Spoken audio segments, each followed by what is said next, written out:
Has Washington done enough in the portal?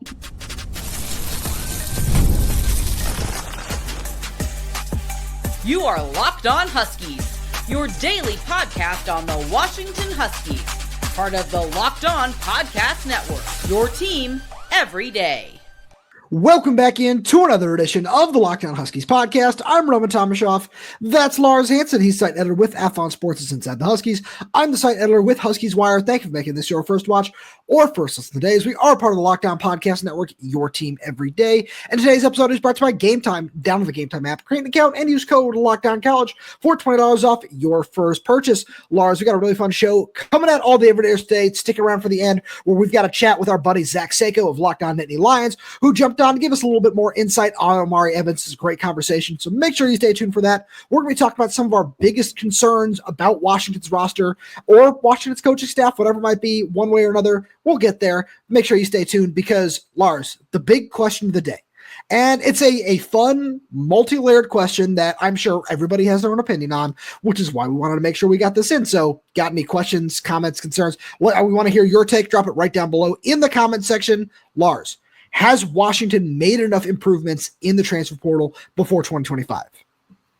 No, and the reason why I'm going to say that is there's still a couple of positions that need to be addressed. And, now that they got Omari, okay, you can check wide receiver off that list. But I think we both still want one more offensive lineman, probably a starter. You're not looking at it. Sure. You're not looking at depth in any of these positions, because I think across the board they are at 80% in terms of improvements. But that last 20% is still going to be a game or two difference. And so you're looking at probably one more offensive lineman. And then that other position, I think, will almost emerge in spring ball, where you have the spring portal period. Some guys are probably going to transfer out again. And then you can look and reassess and say, oh, wait, maybe we are shorthanded here. A couple of depth guys transfer out, or if one surprise starter. I'm not speculating. I am speculating. I'm not speculating on names. I'm just saying, like, this is why I wouldn't say it's so close just yet. And I think that's why you have the spring portal period. So I think that this is a really interesting discussion where I think for, you said 80%. I think that's really fair, where I want to talk about the run defense a little bit later on. So I might save some of my thoughts on that position in particular, because I think outside of the trenches, where it's really minute in terms of you only need one more guy at each spot, I think the answer is yes. Because I look at, some of the top end additions in this class. I look at Carver Willis and I say, I'm really happy with that. I look at Tacario Davis and I say, I'm thrilled about that acquisition. I look at the safeties and I say, these are fantastic additions.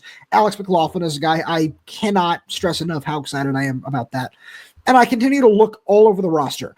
I look at the bodies that they've brought in along the defensive line. You've got a high-impact guy in Tacario. You've got a couple of different defensive tackles, one that's really experienced in Simote Pepa, who brings a lot there. And you've got one who's a high-upside athlete in Tacario Thompson. You say, I'm really happy about that. Lars, we had a discussion about linebackers on yesterday's show, and I look at that position and I say, yes, I'm extremely happy with what you did at that position.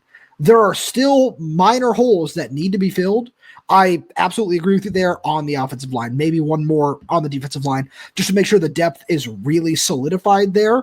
But I look at this transfer portal period and I say, I'm really happy with where this is, because it's not just about who you brought in. It's about who you expect on the roster to step up. And I think that that's a point in this that can't be overlooked, where tight end is position I bring up as an example, where going and getting Cade Eldridge is a nice depth addition, because you look at bringing back Quentin Moore. That's going to be a really important piece. You look at getting another year out of Decker DeGraff, what that might look like as a sophomore if he takes the jump forward that you might expect.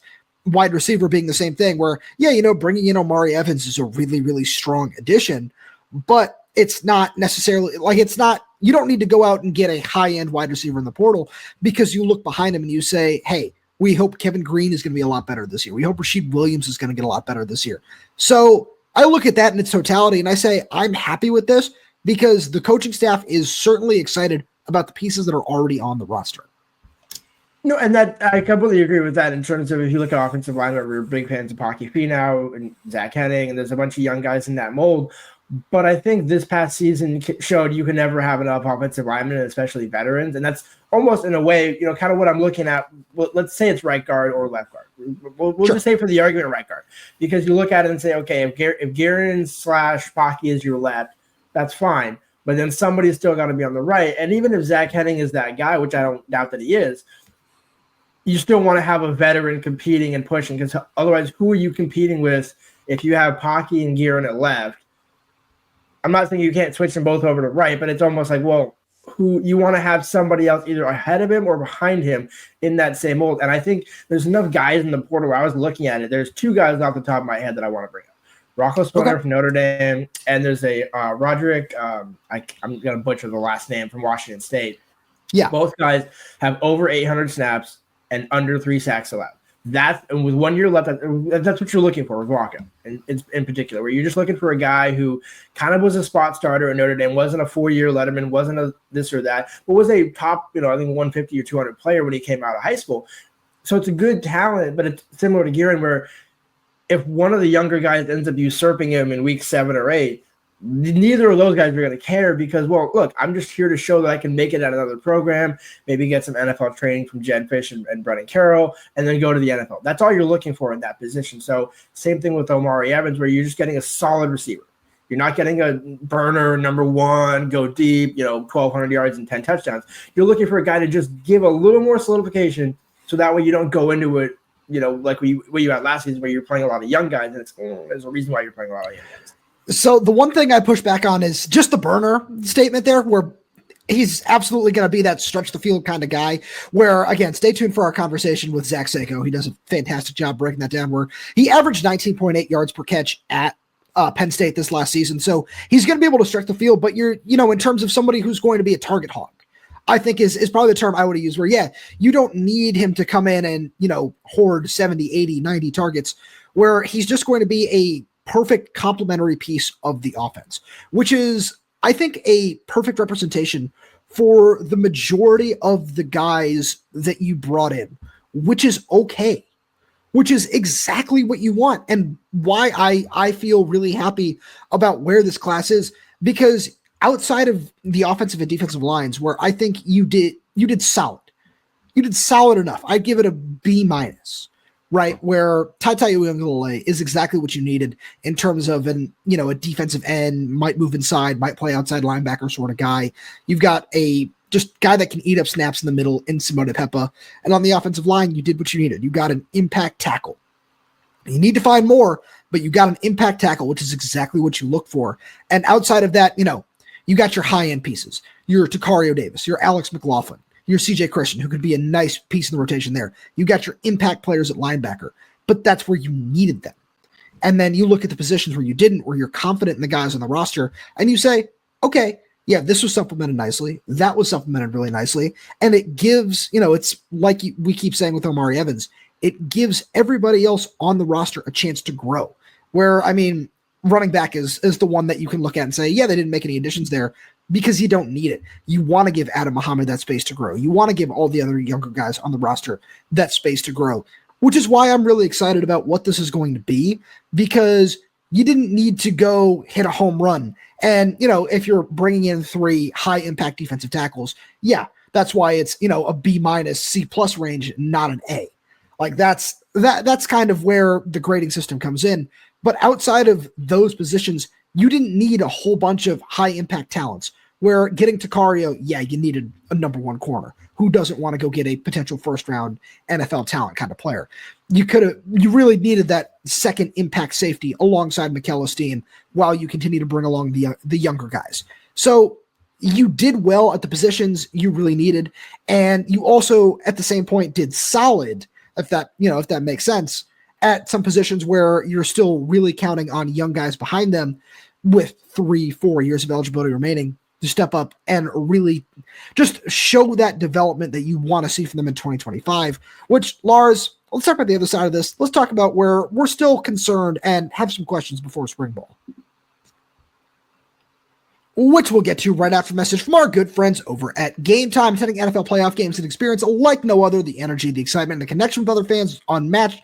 I remember the thrill of seeing my favorite team clinch a playoff win live and go to the Super Bowl. It's a memory I'll never forget. This year, Game Time makes it easier to create those unforgettable memories with their new feature, Game Time Picks. It filters out the fluff to show you only the best deals on great seats so you can focus on what matters, being there. I love using Game Time Picks for baseball games, and it couldn't be easier. I found great deals with the super deal that gave me incredible values for amazing seats, and I could even preview the view from my seat before buying. The all-in pricing is a game changer with no surprise fees at checkout. Plus, knowing my tickets are backed by the Game Time guarantee gives me complete peace of mind. You can take the guesswork out of buying tickets with Game Time. Download the Game Time app, create an account, and use code LOCKDOWNCollege for $20 off your first purchase. Terms apply. Again, create an account and redeem code LOCKEDONCOLLEGE for $20 off.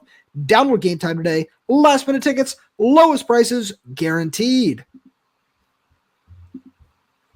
So, Lars, let's just jump right in with the number one concern, where there's still a lot of questions, and spring ball isn't going to be the best determining factor of it, since, a lot of it's going to be just making sure you're being careful, not getting guys hurt. It's the offensive line. It really is. But at the same point, this is going to be an already different situation than you went into last season with, where you had Landon Hatchett, guard. I think there was somebody else that was also hurt. So you had basically half your offensive line either gone in the draft or on the sideline hurt. And that's why we saw Parker Cross and why we saw a bunch of, redshirt, freshmen and sophomore walk-on guys getting those reps. And it's not no shot at those guys, but that was, I think, kind of what hindered the offense, the progression, especially early on, when it's like, okay, you didn't get a chance to truly see the offensive line until fall camp, because that's when Enoch showed up. That's when D'Angelo showed up. That's when everybody already showed up. So that's why if you do go get one more guy in the portal, like a grad transfer, whatever, that's fine, because you're only adding one more piece. Everybody else is going to already be there for the entire part of spring ball. Carver, Gearin, Max, and they're going to have another year in the weight room, Max especially. And that's kind of, for me, where, you look at the concerns and it's just maybe not a body question, it's a level up. Okay, like this is where the foundation was set this past year. Cool. The bar could not be any lower for the offensive line to clear. After 2023, which the bar could not be any higher to clear. Right. So now we're finding the middle ground here. And so you're looking at it, Max should make improvements. Drew, as a party, should make improvements. Landon getting a full year at center should make improvements. All these guys should be able to take their next step, which could alleviate some concerns right now, but we don't get to see that until September. So I think the pieces are there. You need to get a couple more pieces, but for the most part, I feel better going into the spring now than I did last year. That I absolutely agree with. And you mentioned Landon. That's something that I don't think can be overlooked, where people might say, oh, yeah, you still want to go get 2 or 3 more interior offensive linemen, which, no, I strongly disagree there, where one of the most important things with Landon is one thing that I think people need to keep in mind here is shout out to our guy, Ryan Grubb, where I remember us coming on this show right after its inception, September of 2023, when Ryan Grubb said, hey, we're really comfortable with Landon Hatchett being part of the rotation on the offensive line. And that took both of us off guard, because we didn't expect a true freshman to be, with what ended up becoming the Joe Moore award-winning offensive line, we didn't expect him to be in the mix. And we know that there were a lot of hopes that he would redshirt and that he would just, develop and be ready for 2024. And of course, things happen the way they do, with the Mateo Mele injury and Julius Buelow getting hurt, and Gearin Hatchett having missed time, which thrust him a little bit, into action when he might not have been super ready for it. Obviously, the Arizona State game was not the offensive line's best day as a whole that season. But I say all that to say that's how high Ryan Grubb was on him, where it's, hey, yeah, we've got Parker Brailsford at center. We've got 2 guys that we really like at tackle, obviously, and then the guard situation sorted itself out. It was obviously solid enough to win the Joe Moore Award, but Landon Hatchett was in that mix. And then he got hurt at the end of that season. So he was still 8-9 months removed from a major knee surgery when that season began, and he played in every game. He did, and you got to give him credit for that.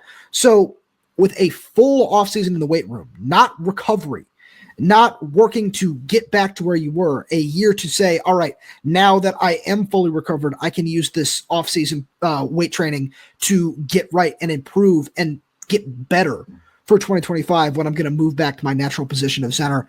And I think that that's something that can't be overlooked. That doesn't mean it's not a concern, because we haven't seen it yet.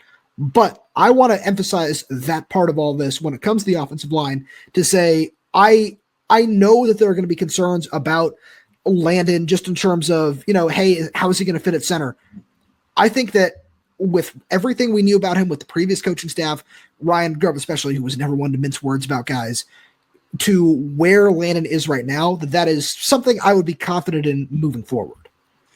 Absolutely. Well, and on top of that, another guy who almost is like the next Landon, if you will, Michael Watkins, where we didn't see him at all last year, and part of that was sounds like he was battling some type of an injury, not a major, what Landon had to do with the offseason, rehab and all those sorts of things, but also he wasn't ever going to play last year. Like, let's just be real. Like Justin Hill, it's like we kind of realized, like, okay, well, if you're not playing him at this point, you're giving him an entire year in the weight room, much like David Boyajian, and much like Michael Watkins and all those other guys, which I think was the right decision. As painful it was to watch that offensive line last year, I think you reap the rewards in 25, and that's why it's so imperative to see it in spring ball and see, oh, good, like DeMond is able to, not be pressured every 5 seconds or, every other snap and those sorts of things.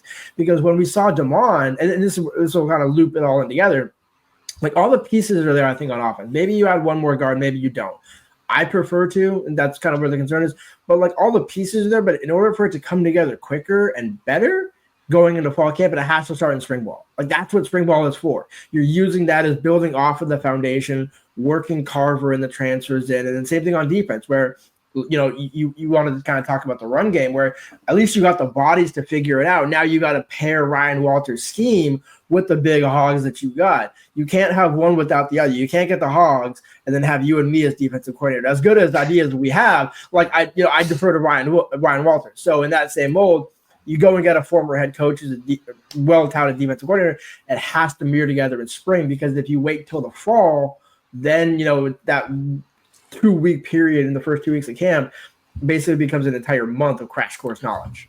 First of all, I would love the Ryan Walters paycheck. I'm just going to say that would be absolutely fantastic. So, from that point, Jedd, if you need a new defensive coordinator a few years down the line, hey man, I've played enough Madden. Let me get a shot at that.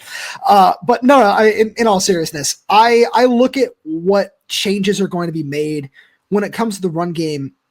It's the personnel. The personnel is the most exciting part of that, where we've seen Ryan Walters' scheme operate at a high level. So I have full confidence in that side of things. What it comes down to is last year we saw the lack of depth at the position, which I think you've added to this year. And of course, a lot of this does depend on guys like Armon and Javon Parker being healthy. But let's just assume right now that one of them, not even both of them, that one of them is healthy. You've brought in 2 extra bodies to replace a couple of guys that, were solid contributors in the middle, with Jacob Bandis being, one obviously that was around for a long time. But the more, and then because Sebastian Valdez being the other, he was only here for 1 season. But the more I look at that, the more I say, all right, it's all there. Everything you need at the position is there. You've brought in, I mentioned Tacario Davis a little bit earlier. That's a guy that I'm really excited about seeing what he can do against the run, where that was an addition that I feel like went a little bit under the radar, just in terms of, how people felt about it, where it's, oh yeah, obviously his cousin is a 5-star edge rusher who's probably gonna be a first-round pick down in Oregon, and he doesn't have that level of impact. But for what this roster needs right now, like obviously, I'm not saying that you don't want a first-round edge rusher. Let's make that part very clear. But I'm just saying with what this roster needs right now, getting a guy like that who can just hold up and be physical against the run, and yeah, again, 45 pressures over the last 2 years, solid enough. That's exactly what you're looking for. It's a complementary piece to the rest of this defensive front. And the hope is that it's all just going to work together in tandem, which leads into the last thing that, Lars, I know you've got a whole bunch of thoughts you want to get into. It's special teams. That needs to improve. Yeah, and it's the one position where we've seen I don't want to say the most turnover, but you look at it where long snapper gone. Walk-on long snapper gone because Cam Warchuk is back, so you could be clear about that. But then Jack McAllister goes to Nebraska, and you bring in an Australian punter, Dusty Zimmer. Just like I'm full steam on the Dusty Zimmer train. I don't really care at this point because when we've seen UW actually have good punters, you can change the field very quickly. That's something that just Jack McAllister was somewhat able to do this past season. But I think I looked in totality also at kick coverage. You're getting all these linebackers X-Ray Alexander could be a perfect special teams guy if he doesn't get a ton of snaps at linebacker. And I'm not saying he won't. I'm just saying that's why you level up, because you look at last season, how many freshmen and sophomores were on kickoff team. As much as we love Peyton Waters, he was a part of that kick coverage team that was not pretty. I don't think it was so much that as it was just an issue of you need to make a bunch of adjustments in terms of the actual coverage and just lanes and different things like that, which is what we didn't see over the course of the year, which made it really frustrating. Right. Well, that's a question that we won't see until spring ball, because the players can change a little bit, but we won't know. And the Jordan Papa is still your tight ends coach and special teams coordinator, so it hasn't, like, no staff changes have been made. But I'm curious what changes with the Australian punter coming in. Does that change things? Do you spell Grady on kickoffs, because that's been a big cause for concern. Can he just kick it out of the end zone? That'd be nice. And yeah, I think partway through last season, it was like we're almost doing pooch kicks, like on kickoffs, where it's like, what is your coverage that bad? Like, is it AT&T? Is it that bad? But that's why I said you needed to make some actual changes in terms of what the design was, because when you're pooch kicking it like that, that just means, we're really concerned about what this might look like. So I think that's where, we want to see those adjustments made going forward. But Lars, we got to get to this chat about Omari Evans, because he really is just a truly perfect fit for what Jedd Fisch needs.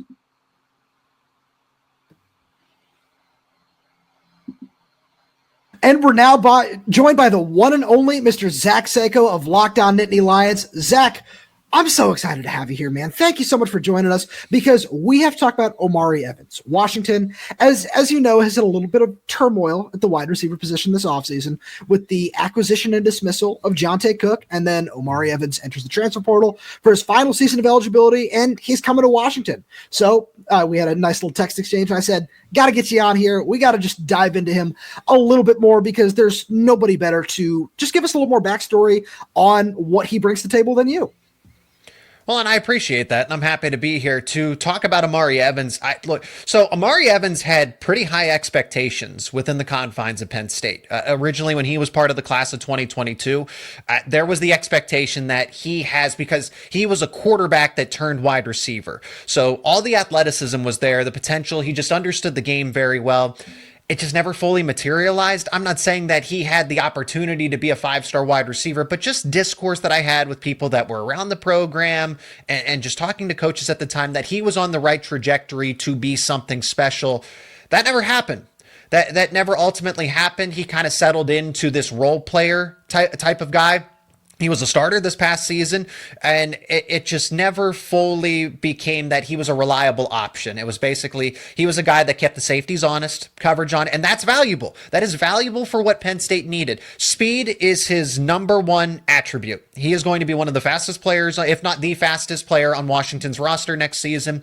He is a guy that has played enough college football to be a starter in Washington's offense, but I can't sit here and say that he's going to be a number one target, probably contend for that number 2, number 3 type of spot, just because he is limited. His route running is not the best. He's not a catch and traffic wide receiver. He's not going to go up and make those contested catches. He really uses speed. So if you can work him into the offensive game plan effectively, don't box him into just, he's our deep threat. You can use him in jet sweeps. You can use him in screen passes. Try to move him around the formation a little bit. Just don't. It's not going to be, let's put him one-on-one against the best defensive back that this opponent has and see if he can go win, because that's not going to happen. And we saw that more often than not, and especially everybody saw it on national TV against the likes of Notre Dame. So everything you just said is just an absolute slam dunk, because that's what Washington needs for the offense moving forward. You've got a bona fide number one target in Denzel Boston. And it was just kind of, all right, what are you going to do to fill in the positions around him? Where we look into the slot, and right now it looks like Arizona transfer Kevin Green is going to take that spot, where he was somebody that really impressed me in fall camp last season, where it looked like he had great chemistry with Damon Williams on the second team. And he just unfortunately got hurt in Washington's little fall preview that they had, and he missed the majority of the season. That's why we didn't see him at all this last year. So it seems like he right now is the name that we pencil in for that position. And then Omari Evans is going to be in a battle with sophomore Rashid Williams for that other spot on the outside, where it is going to be a field stretching role. It is going to be, you don't need him to run a full route tree. You don't need him to do a whole lot more than exactly what you just described, which is wonderful to think about because with, Zach, as you saw very well in the second half of the whiteout game that our two teams played in just a few months ago, DeMond Williams has all the upside in the world to make those throws downfield and do a whole bunch of different things that can unlock Washington's offense in a way that Will Rogers just unfortunately could not do. So when you talk about Omari Evans like that, it gets me really excited for what he can bring to the table because you don't need to have these unrealistic expectations of, hey, you need a guy who's going to come in and if he's not, 7, 8, 900 yards, it's a failure. And I don't know why you brought him in. No, it's okay if, 21 catches, 415 yards, and 5 scores this past season. If he's able to replicate those numbers, perfect. I don't think you need more than that with all these other young receivers in the room that Washington is trying to bring along. And with somebody who has 3 years of Big Ten experience under his belt, he's going to do nothing but add to what these young guys bring to the room. And it's not a rough expectation to say that he can get better. He can improve upon those numbers. It's not so much about quantity as it is to quality with Omari Evans. He's a big play threat. He forces, and this opens up things, and I don't know what Washington's ground game looks like, but what it does is it forces safeties to say, okay, we have to respect the deep ball. So it's on DeMond Williams to then add into that and say, I can hit Omari Evans on the deep pass. So that's what Evans does is play decoy, a distraction, and then when you least expect it, they start pounding away, pounding the rock, and then the safeties have to come down in the box. They have to devote extra resources, and then a little bit of play action. So Omari Evans is a talented player. He's a versatile player, but I think with what Penn State wants to do, they're really committed to the ground game. They're getting both of their running backs back. Penn State's wide receiver room just needs an overall reset. Omari Evans is not a blocking wide receiver, so that's why he wasn't on the field as often. So it's really about, well, those stats seem pretty limited, right? 21 catches on the season, and he was essentially Penn State's number 3 option in the passing game. It was Tyler Warren, then it was Trey Wallace, and then Omari Evans. And Omari Evans to get 21 yards, but he was averaging almost 20 yards per reception. Yep. So just let's be honest about what he is. Can he get better? Yes, he's played in the Big Ten, and he might fit better into an offense that's just gonna be tailored to his strengths. Penn State was I can't even say a balanced offense. They were committed to the run. They ran the ball 600 times. Omari Evans is not a blocking receiver. He is clearly a pass heavy. He needs to be in a pass heavy offense to maximize his ability. So I would say that his stats are going to be even better at Washington this upcoming season. I love where you're going with that because one thing that really hit me when you said that is something my co-host Lars Hanson and I have talked about many, many times on this show is Washington ran a lot of 2 tight end sets last season where they would take off Jeremiah Hunter, who we both had really high expectations for going into last season. And he was somebody who I think could have been utilized a little bit more as a blocker. So we might see a little bit of that coming into the 2025 season because Washington's got 2 guys at tight end who really can block, where we saw freshman Decker DeGraff really improve as a blocker over the course of the season, freshman All-American.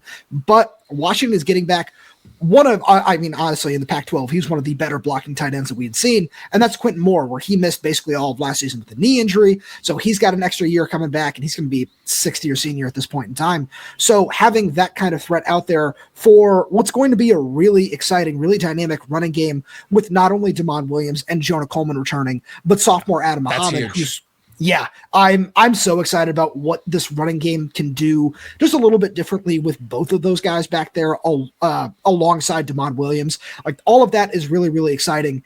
And all you're doing is just making me more excited about what this acquisition can be because it's exactly what Washington wanted. Somebody who can stretch the field, somebody who is not going to necessarily take too much away from the guys behind him. And at the same point can just add exactly what this offense was looking for, because at different points last year, I mean, Washington has done a lot to improve the offensive line in terms of going to get a top flight transfer like Carver Willis out of the transfer portal. And the more I look at, what they could be with somebody like Paki Fee now potentially stepping into a bigger role, getting a veteran offensive lineman in Garrett Hatchett, if you're able to not just protect DeMond a little bit better, but establish a little bit more of your will in the ground game. Jonah Coleman still ran for over 1,000 yards behind an offensive line that was middle of the road at best last season. So getting somebody like Omari Evans, who is going to be a threat to the safeties and is going to require some help over the top. Just makes me excited about what he can do, what this running game can do, and about what Denzel Boston can do if you want to just open some more stuff up for him underneath. I think the best part about all of this is that you know what you are getting from Omari Evans. Sure, is there room for improvement? Of course, everybody can improve. And again, I think Omari Evans will improve just because the more college football you play, the better of a college football player you are going to be. But you know that you're getting someone that relies on his speed, that, hey, this is your assignment. Do it well. Don't try to worry about anything else. And you're not forcing him into a role that he is necessarily uncomfortable with. I think that there is room for him to be utilized in a different way. Like I said, not enough jet sweeps, not enough motions and stuff, even though Penn State really emphasized motion and movement. And they did that with Omari Evans. At least it seemed early on. But then they got away from it. So if Washington really, gets him just moves him around the formation, lines him up in the backfield, why not make him more of a trickster type of player instead of just saying, we're going to line you up on the outside and you're just going to run go routes and posts and everything and just take away the safeties. That's all well and good. I just think Omari Evans can do a little bit more, but do not expect him to be. I don't want this because I know there was chatter when he went into the portal and across our network too that he is an elite type of player. I don't know that I would use the word elite to describe him. He is a good player. He's a smart player. He's a cerebral player. I think there is more to his game, but only if Washington is willing to coach it that way.